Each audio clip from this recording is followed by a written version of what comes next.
May nagtanong sa akin, bakit daw kahit sobrang sipag niya at sobrang tiyaga niya, hindi pa rin siya naging successful? Hindi niya pa rin na-achieve yung mga goals niya. So, ano ba yung sagot? So, there are three things na kailangan nating iset aside or consider para masabi natin na achievable ba yung mga goals natin. Una is our vehicle. Yung career ba natin is mapagbigay sa atin ng freedom or success na gusto natin. Example, you want to earn 6 digits or 7 digits per month, pero yung work mo is stagnant or hindi siya nag-grow. Unlike if you're going to do business or you're going to do a work na commission based, I'm sure kung masipag ka, malaki ang chance na ma-achieve mo siya. Pangalawa is your system.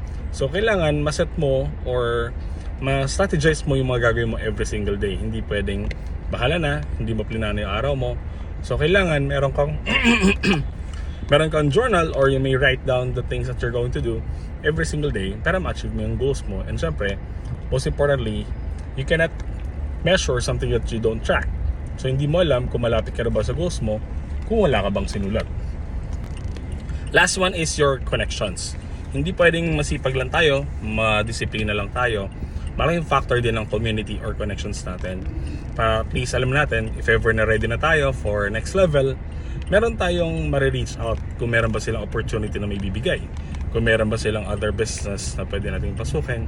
And these are the people na hahatak sa'yo pataas, lalo na kung mataas talaga yung mga goals mo or pangarap mo. Now, in these three things, ano ba yung sa tingin mong kailangan mong improve this 2024 in reaching your goals?